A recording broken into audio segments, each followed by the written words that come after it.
Hello students, आप सबका स्वागत है फिर से एक बार हमारे यूट्यूब चैनल गुरु शिष्य वर्ल्ड में। तो आज की वीडियो जो होने वाली है वो उन स्टूडेंट्स के लिए होने वाली है जो 10th को पास करके 11th क्लास में गए हैं, जिन्हें 11th क्लास में एडमिशन लेना है और जो एडमिशन ले चुके हैं। ये दोनों के लिए ही वेरी इंपॉर्टेंट वीडियो है, मोस्ट इम्पॉर्टेंट वीडियो होने वाली है ये आज के स्टूडेंट्स के लिए। तो इस वीडियो को मिस मत करना। आज की वीडियो में हम बहुत कुछ जानने वाले हैं। जैसे कि आज की वीडियो में हम जानेंगे कि स्टूडेंट्स को जो मेनली सबसे पहले कहते हैं ना 11th क्लास में आने के पास जो आए थे स्टूडेंट्स, तो सबसे पहले वो एक तरीके से उनकी फ्यूचर की एक सीढ़ी, फर्स्ट सीढ़ी माना जाता है उसे, कि कौन सी stream, how to select stream, कौन सी स्ट्रीम को सिलेक्ट करें। आर्ट्स, कॉमर्स, साइंस, कुछ भी क्लियरिटी नहीं होती है हमारे फ्यूचर को लेकर। बहुत से स्टूडेंट्स के गोल नहीं बने होते हैं, हमेशा कन्फ्यूज़न रहती है कि यार कौन सी स्ट्रीम लेनी है, कुछ समझ नहीं आ रहा इन फ्यूचर क्या करना है, जाकर फ्यूचर में क्या बनना है, क्या अचीव करना है। तो ऐसे टाइम पर आकर हमेशा स्टूडेंट रुक जाते हैं। वो 10th तो कर लेते लेकिन 11th में जब उनको एडमिशन लेने की बारी आती है तो वो उनके पास बहुत ही लिमिटेड टाइम होता है, क्योंकि एडमिशन फॉर्म सबमिट कराने होते हैं। तो वो कुछ ही पल होते हैं या कुछ टाइम होता है जिसमें स्टूडेंट्स को मतलब अपनी पूरी करियर की चिंता एक मतलब एक कहते हैं ना एक सेंटर पे आके टिक जाती है। पूरा जो वेट होता है पूरे फ्यूचर का वो एक सेंटर पे आके टिक जाता है कि हाँ भाई क्या लेना है, आर्ट्स लेनी है, स्ट्रीम कौन सी स्ट्रीम लेनी है, कॉमर्स लेनी है, साइंस लेनी है, टीचर बनना है या आर्मी में आना है, सिविल सर्विसेज में आना है, अकाउंटेंसी है, किस में आना है। तो बहुत सारे माइंड में सवाल उठते हैं कि कौन सी स्ट्रीम को सिलेक्ट करें। और नेक्स्ट हम पढ़ेंगे फिर कि how many percentage should for that stream, कि अगर चलो ठीक है आपने मन बना लिया हाँ कि गोल में कोई ये अचीव करना है, सपोज दैट उनको कॉमर्स लाइन में आना है, साइंस स्ट्रीम में जाना है, आर्ट्स में आना है, तो उसके हिसाब से परसेंटेज भी कितनी चाहिए, तो उसको भी मैं आज की इस वीडियो में डिस्क्राइब करूँगा। तो बहुत सारे ऐसे सवाल है स्टूडेंट्स के मन में कि जो हमारे टाइम पे भी थे, मुझे भी थे, बहुत कन्फ्यूज़न हुआ करती थी कि कैसे चूज़ करें, क्या है राइट वे। तो आज मैं आपको कुछ टिप्स, कुछ ऐसे थॉट्स शेयर करूँगा जिससे हो सकता है कि आपकी डिफ़िकल्टी कुछ कम हो जाए। हालाँकि मैं पूरी तरीके से तो आपको नहीं कन्विंस कर सकता या नहीं समझा सकता कि हाँ आपके लिए राइट वे क्या है, वो तो आपको खुद ही चूज़ करना पड़ेगा। मैं बस आपको एक हेल्प कर सकता हूँ, एक थॉट्स दे सकता हूँ, कुछ शेयर कर सकता हूँ अपने जो मैंने एक्सपीरियंस किए और जिसके बाद मुझे लगा कि हाँ मैंने राइट चॉइस मतलब सही टाइम पर सही फ़ैसला ले लिया था। तो आइए शुरू करते हैं वीडियो को। तो जैसे कि बहुत से स्टूडेंट होते हैं, ऑलमोस्ट सभी की 10th क्लियर हो गई होगी और 11th में एडमिशन लेने के लिए उन्होंने फॉर्म भरना भी शुरू कर दिया होगा। या जिन स्टूडेंट ने अभी नई फॉर्म फिल करा है तो ये तो उनके लिए बहुत ज़्यादा एडवांटेजफुल वीडियो है। और जिन्होंने कर दिया है तो वो भी अपने फ्रेंड्स वगैरह को शेयर कर सकते हैं कि हाँ भाई इस वीडियो को देख, तेरे को कुछ क्लियरिटी हो जाएगी। तो कन्फ्यूजन में से ये रहती है कि भाई 10th तो पास हो गई, अब 11th में आ गई, कौन सी स्ट्रीम को चूज़ करें। तो इसमें कुछ टिप्स बताता हूँ। जैसे कि स्ट्रीम हमेशा एक तो कुछ स्टूडेंट होते हैं जिनका पहले से 9th 10th 8th से किसी एक फील्ड में इंटरेस्ट होता है। कोई अपने टीचर को देख के इंस्पायर हो जाता है कि हाँ भाई मेरे को टीचर बनना है। कोई अपने नेबरहुड में या आसपास के एरिया में देख के, अपने इन्वायरमेंट में देखकर कि हाँ मुझे इस इंसान की तरह बनना है, मुझे इस सीए की तरह बनना है, मुझे इस साइंटिस्ट, इस डॉक्टर की तरह बनना है। तो वो स्टूडेंट्स तो हो गए अलग, जिन्होंने पहले से सोच लिया होता है कि हाँ मेरे को टीचर फील्ड में या आर्मी फील्ड में आना है, तो मैं उस हिसाब से उस बैकग्राउंड को चूज़ करूँगा। कि मेरे को इस फील्ड में आना तो मैं आर्ट्स को चूज़ करूँगा।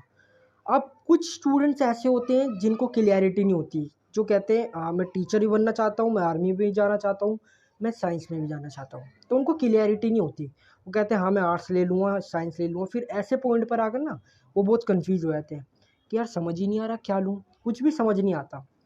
तो ऐसे थर्ड स्टूडेंट्स वो होते हैं जिनके गोल मतलब बन ही नहीं पाते, उन्हें समझ ही नहीं आता।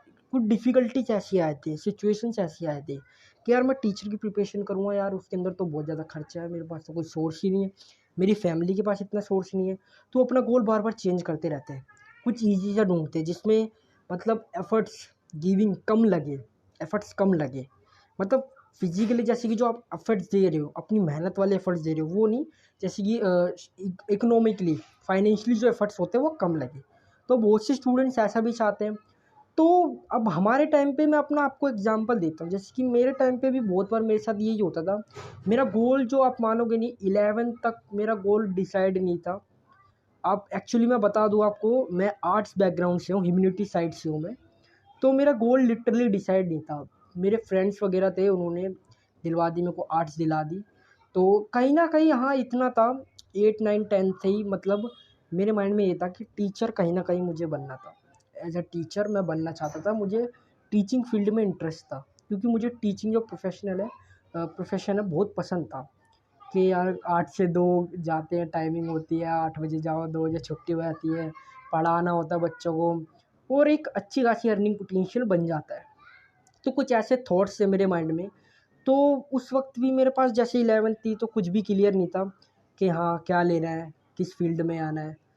तो मैंने कैसे भी करके फिर जैसे तैसे करके फ्रेंड्स ने बोला भाई आर्ट्स ही ले ले, ये सबसे बेस्ट है। आर्ट्स हमने ले ली।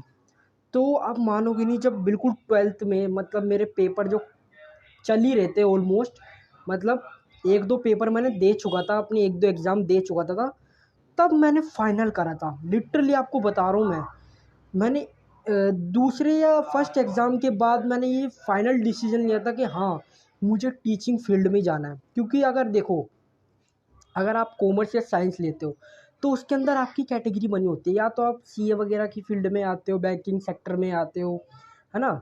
और या फिर अगर आप साइंस स्ट्रीम से करते हो तो जाहिर सी बात है आप केमिस्ट्री बायोलॉजी वगैरह में जाते हो।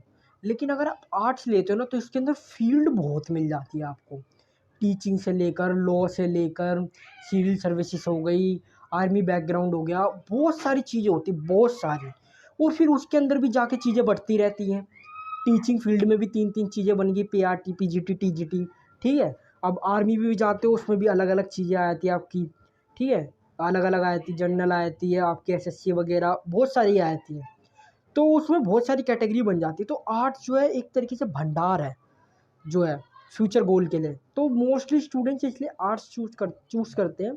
बाकी जो सीए वगैरह जैसे कि कॉमर्स बैकग्राउंड वगैरह वाले होते हैं तो उनकी लाइन मोस्टली फिक्स होती है। एंड रहे आर्ट्स वाले स्टूडेंट्स की बात, तो मैं अपनी बात कर रहा था। तो उस पेपर के दौरान मैंने फाइनल करा था कि हाँ मेरे को टीचिंग फील्ड में ही जाना है। और लास्ट टाइम जब हमारा फेयरवेल था स्कूल का, तो एक मेरे टीचर थे, हिंदी के जो टीचर थे, तो उनसे मैं बहुत ज़्यादा इंस्पायर हुआ था एंड टाइम में। पूरी मतलब 11th 10th गुजर गई थी, बट मैं उनसे इतना इंस्पायर नहीं हुआ था। हालांकि वो 2 3 ईयर हो गए थे उन्हें टीच करते हुए हमें। तो लेकिन कभी भी उनसे ऐसा नहीं लगा कि हाँ उनसे इंस्पायर होकर मैं कुछ ऐसा करूँ। लेकिन लास्ट टाइम जब हमारा फेयरवेल था तो मैं उनसे बहुत ज़्यादा इंस्पायर हुआ कि हाँ नहीं, टीचर बनना है तो इन्हीं सर की तरह बनना है। तो उस वक्त एक माइंड ने हाँ उसको मिल चुका था गोल कि अब हर्ष को करना क्या है। तो मैंने सोच लिया था कि तो अब करना तो यही करना है, टीचर बनना है। और मैं अपने सर से बहुत ज़्यादा इंस्पायर हो चुका था, तो मैंने सर से बात की थी। तो सर कैसे अपने गोल को अचीव कर सकता हूँ, तो एक प्लानिंग मैंने पूरी डिसाइड करी थी। तो इस तरीके से कन्फ्यूज़न कुछ दूर होती है। तो ऐसा नहीं है कि आपको गोल क्लियर नहीं होगा। या तो देखिए, आपको 11th में एडमिशन लेने से पहले ही आपको गोल बनाना पड़ेगा, सेट करना पड़ेगा कि आपको किस फील्ड में आना है। वरना तो फिर आप बहुत एक मुसीबत में फंस सकते हो। मेरे में तो ऐसा था, चलो मैंने आर्ट्स ले लिया था दोस्तों के आकर, लेकिन वो फैसला मेरा गलत नहीं था, कहीं ना कहीं सही था। मेरी डेस्टिनी ने मेरे से राइट ही करवाया था। तो आर्ट्स ली और मेरा मन भी टीचिंग फील्ड में ही हुआ। पता है, ऐसा नहीं हुआ कि यार मैंने आर्ट्स ले ली, मेरे को तो साइंस फील्ड में आना था, दोस्तों के चक्कर में आके ले ली, ऐसा मेरे को कभी भी रियलाइज़ नहीं हुआ। और एक्चुअली मेरे को टीचिंग फील्ड में ही मतलब इंटरेस्ट था। तो ये मेरे लिए गोल्डन चांस था। तो ऐसे कुछ मेरी प्लानिंग बनी और कुछ मेरा डिसीजन जो था फाइनल हुआ। आई होप कि आपके साथ ऐसा ना हो, आप पहले ही ये कर लो, 11th में ही आप सिलेक्ट कर लो कि आपको किस फील्ड में जाना है। तो ये आपके लिए ईजी रहेगा, फिर आपकी प्लानिंग जो उसी के हिसाब से चलेगी। ठीक है। तो अगर इसके बाद भी अगर आपके माइंड में कुछ कन्फ्यूजन रह आती है कि सर नहीं कैसे सिलेक्ट करें, फिर भी समझ नहीं आ रहा, फैमिली प्रेशर कहती है, फैमिली ये लो वो लो। नहीं, आप देखो, हर स्टूडेंट बचपन से लेकर कुछ ना कुछ ज़रूर सोचता है। हालांकि उसके माइंड में 10 ही और 100 सवाल चलते हैं। मेरे को पायलट बनना है, ये बनना है, मेरे को पुलिस अफसर बनना है, आईपीएस में जाना है, आर्मी में जाना है, टीचिंग में जाना है, बैंकिंग सेक्टर में आना है, या फिर टूरिज़्म सेक्टर में आना है। बहुत सारे बच्चों के माइंड में थॉट्स होते हैं कि हाँ मेरे को ये करना है, वो करना है। लेकिन कहते हैं ना, थोड़ी सी मैच्योरिटी आ जाती है। अब इस लेवल पे आके ना आप ऐसे स्टूडेंट्स हो जाते हो, इस लेवल पे आने के बाद 11th-12th के जो स्टूडेंट्स होते हैं, 10th-11th के, उनके अंदर इतना समझ आ जाती है कि हाँ भाई, उनके फ्यूचर में क्या राइट रहेगा, उनके लिए क्या लेना बेस्ट रहेगा। आप बैठ के इसको सोचो ध्यान से, अपने फ्रेंड्स के साथ बातें करो, ठीक है, अपने फादर मदर के साथ बैठ के बातें करो, उनको क्या लगता है, सजेशंस लो कि उन्हें क्या लगता है। लेकिन फिर आपको करना वो है जो आपको ठीक लगता है। ऐसा नहीं है, सजेशंस लो और अपने सजेशन से मैच करो कितने मिलते जुलते हैं। हाँ, क्या पता आपको अपने में समझ ना आ रहा हो, लेकिन दूसरे को पता समझ में आ जाए कि हाँ भाई, ये बंदा क्या करना चाहता है। तो ऐसे आप कन्वर्सेशन करो, पता चले आपको कि हाँ मेरे अंदर क्या क्या एबिलिटी है। आपको अपने अंदर की एबिलिटीज़ को, अपनी काबिलियत को पहचानना होगा कि आप क्या कर सकते हो इन फ्यूचर, क्या बनना चाहते हो, क्या फ्यूचर गोल है आपको। तो वो एक गोल आपको मिल जाएगा। आपको कुछ एफ़र्ट डालने पड़ेंगे, थिंकिंग लगानी पड़ेगी कि हाँ मेरे अंदर ऐसी क्या एबिलिटी है, मेरा इंटरेस्ट सबसे ज़्यादा किस में है। तो मेनली यही पॉइंट होते हैं कि आप तभी, अगर आपको किसी चीज़ में इंटरेस्ट है तभी आप उसमें अपना 100% दे पाओगे, वरना तो नहीं दे पाओगे। वरना तो फिर आपको बोझ लगेगा एक तरीके से। तो मेरा मानना यही था, और यही था मेरा एक्सपीरियंस, यही थे मेरे थॉट जो मैंने आपके साथ शेयर करे। अब बहुत से स्टूडेंट्स का ये कहना होता है कि चलो ठीक है, गोल तो बन गया, मेरे को आर्ट्स स्ट्रीम में आना है। अपना ही एग्जांपल ले लेता हूँ। जैसे बेसिकली आर्ट्स के लिए तो कोई मेनली जो है वो नहीं होती है फिक्स के, हाँ आपको कितनी परसेंटेज चाहिए होती है। तो उसमें बस आपको सीबीएसई द्वारा या जो भी आपके बिहार जैक बोर्ड वगैरह होते हैं उनके द्वारा क्वालिफाई होना चाहिए, तो वो आपको मिल जाती है आर्ट्स। तो बाकी जो स्ट्रीम होती हैं उसके बारे में मैं आपको बता देता हूँ कि कितना परसेंटेज चाहिए होता है, आर्ट्स के लिए कितना चाहिए होता है, साइंस के लिए कितना चाहिए होता है, कॉमर्स स्टूडेंट्स के लिए कितनी चाहिए होती है, परसेंटेज किस सब्जेक्ट में कितनी रिक्वायरमेंट होती है कि आपको ये स्ट्रीम मिल सके। तो आइए देखते हैं, इस कन्फ्यूज़न को भी दूर करते हैं। तो ये एक परसेंटेज चार्ट है जो सब्जेक्ट वाइज, स्ट्रीम वाइज आपको कैसे चाहिए होते हैं। तो देखिए, ये स्ट्रीम है science with math, science without math, commerce with math, commerce without math और ह्यूमैनिटीज़। आइए इसको एक एक बार करके समझते हैं। बेसिकली ये पहले साइंस विद मैथ आपको लेने के लिए कम से कम मिनिमम 55% तो आपको चाहिए। टोटल परसेंटेज जो है वो आपको 55% चाहिए। अब कुछ सब्जेक्ट की रिक्वायरमेंट होती है इधर कि उस सब्जेक्ट में इतनी ग्रेड तो मिनिमम आपको चाहिए, तभी आपको ये स्ट्रीम मिल पाएगी। मान लीजिए अगर आप साइंस लेते हैं विद मैथ, तो आपकी पहले 55% प्लस होनी चाहिए या तक होनी चाहिए, ठीक है, टोटल परसेंटेज। और इंग्लिश में आपके 50% मार्क्स होने चाहिए। मैथ आपके पास स्टैंडर्ड हो या बेसिक हो, कोई फ़र्क नहीं पड़ता, बस आपके पास वो 50% मार्क्स होने चाहिए मैथमेटिक्स में, ठीक है। और अगर आप साइंस ले लें तो जायज़ सी बात है, उसमें आपके अच्छे मार्क्स होने चाहिए। तो 50% मार्क्स एटलीस्ट होनी चाहिए आपके साइंस में, तभी आपको साइंस विद मैथ मिल पाएगी। अब बात करते हैं साइंस विदाउट मैथ की, कि साइंस विदाउट मैथ कैसी मिलेगी। तो आपको एटलीस्ट फुल मार्क्स में से 55% मार्क्स जो है आपको चाहिए होते हैं फुल, ठीक है। और बेसिकली इसमें भी वही है सेम, इंग्लिश में आपको 50% मार्क्स चाहिए होते हैं सब्जेक्ट वाइज। स्टैंडर्ड या बेसिक मैथ तो आपके पास कोई दिक्कत नहीं है। कॉमर्स अगर आप विदाउट मैथ लेना चाहते हो तो 40% मार्क आपके बहुत होते हैं मैथ में। साइंस में आपको 50% ही चाहिए होती है क्योंकि मेन आपका वही है।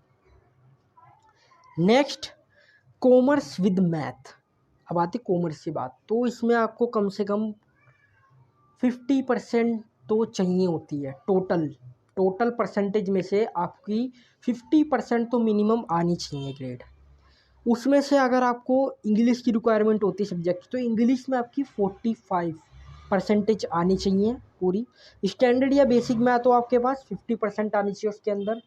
एंड सोशल साइंस अगर आपके पास होती है तो उसमें आपके पास 45% होनी चाहिए परसेंटेज कॉमर्स विद मैथ के साथ। आप कॉमर्स विदाउट मैथ की बात कर लेते हैं तो जो परसेंटेज है आपकी बेस जो है 50% होना चाहिए। इंग्लिश या हिंदी में से इसमें आपको ऑप्शन मिल जाते हैं, अगर विदाउट मैथ आप लेते हैं तो इंग्लिश या हिंदी में से आपको 45% ले होनी चाहिए सब्जेक्ट में, और सोशल साइंस में आपको 45% होनी चाहिए। इसके अंदर कोई थर्ड सब्जेक्ट की रिक्वायरमेंट नहीं होती है। कॉमर्स अगर आप लेते हो विदाउट मैथ तो ये ईजिली मिल जाती है, बहुत स्टूडेंट को मिल जाती है। अब बात आती है हमारी ह्यूमैनिटीज़ आर्ट्स, जो मोस्टली स्टूडेंट्स प्रेफर करना पसंद करते हैं। तो आइए एक बार पढ़ लेते हैं कि क्या लिखा। Student must have been declared pass at the secondary school examination by the CBSE और its equivalent the board. For giving economics as a subject as a student must have acquired at least 45% in a grade. For giving mathematics as a subject as a student must have secured at least 50% in standard mathematics and basic mathematics. Note, admission limitations is not be denied to own students who have been declared pass in class 10th examination. तो humanities के लिए ये कह रहे हैं, जैसे कि अगर आप ह्यूमैनिटीज़ में जैसे कि आपको सब्जेक्ट मिलते हैं जो नॉर्मली, अगर इकोनॉमिक्स अगर कोई स्टूडेंट लेना चाहता हो तो एटलीस्ट 45% उसकी परसेंटेज बेस परसेंटेज वो होनी चाहिए। साथ ही साथ जो एडमिशन है ह्यूमैनिटीज़ में वो डिनाई नहीं हो सकता है स्टूडेंट के द्वारा।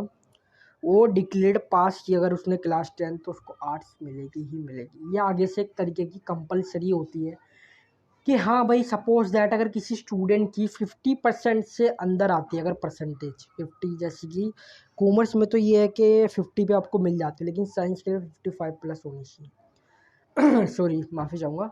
तो 50% से अगर जिसकी कम आती है तो उसको आर्ट्स दे दी जाएगी।